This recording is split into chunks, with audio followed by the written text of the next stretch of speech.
सोचिए एक ऐसा आदमी जो दुश्मन देश में सालों तक छुप कर रहता है, जिसे आतंकवादी अपना ही समझते हैं।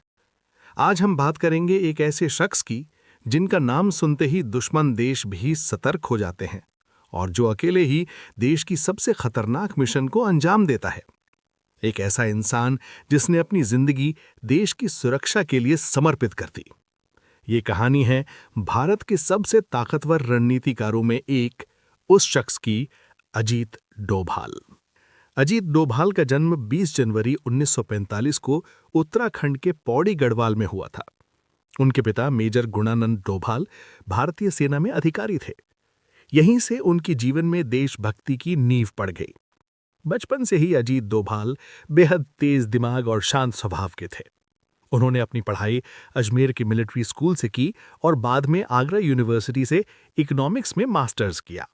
1968 में अजीत डोभाल आईपीएस अधिकारी बने और केरल कैडर में पोस्टिंग मिली। यहीं से शुरू हुई उनकी असली कहानी। केरल में उन्होंने अपराधियों, नक्सलियों और दंगाइयों के खिलाफ ऑपरेशन में हिस्सा लिया और कड़ा नियंत्रण किया। यहीं से उनकी पहचान एक बहादुर और तेज दिमाग अफसर के रूप में बनने लगी। लेकिन असली पहचान उन्हें तब मिली जब उन्हें खुफिया एजेंसी आईबी यानी इंटेलिजेंस ब्यूरो में भेजा गया। यहीं से शुरू हुआ उनका असली खेल, जासूसी का खेल। मिजोरम विद्रोह के दौरान अजीत डोभाल ने 7 साल तक अंडर कवर एजेंट बनकर रहे। उन्होंने अपनी पहचान पूरी तरह बदल ली थी। सोचिए, दुश्मनों के बीच रहकर, उनकी भाषा बोलकर, उनकी सोच समझकर उन्होंने विद्रोहियों के अंदर ही घुसपैठ कर ली। कहते हैं कि उन्होंने खुद को एक पाकिस्तानी एजेंट के रूप में पेश किया और इतना भरोसा जीत लिया कि कई उग्रवादी उनके दोस्त बन गए। यही उनकी सबसे बड़ी ताकत थी, दिमाग और धैर्य।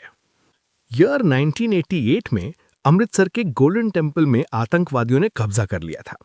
अजीत डोभाल एक रिक्शा वाले बनकर अंदर गए, अंदर से सारी जानकारी बाहर भेजी। उनकी रणनीति के कारण ऑपरेशन ब्लैक थंडर सफल हुआ और बिना ज्यादा नुकसान के आतंकवादियों को खत्म किया गया। ईयर 1999 इंडियन एयरलाइंस फ्लाइट 184 जब काठमांडू से दिल्ली आ रही फ्लाइट को आतंकियों ने हाईजैक कर लिया। इस संकट में भी अजीत डोभाल ने बातचीत की भूमिका निभाई।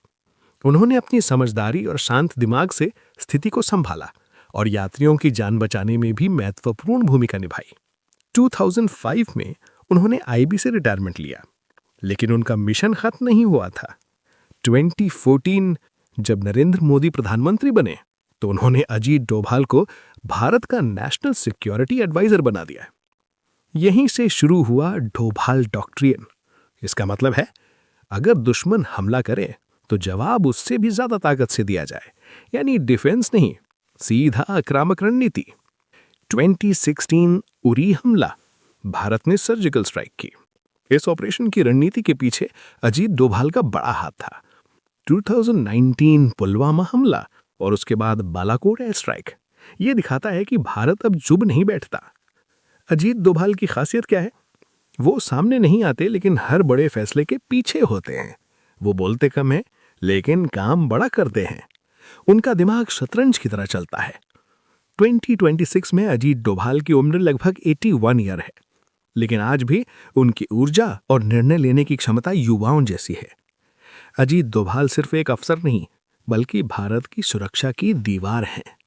उनकी जिंदगी हमें सिखाती है, देश के लिए काम करने के लिए सिर्फ ताकत नहीं, बल्कि दिमाग, हिम्मत और धैर्य की जरूरत होती है।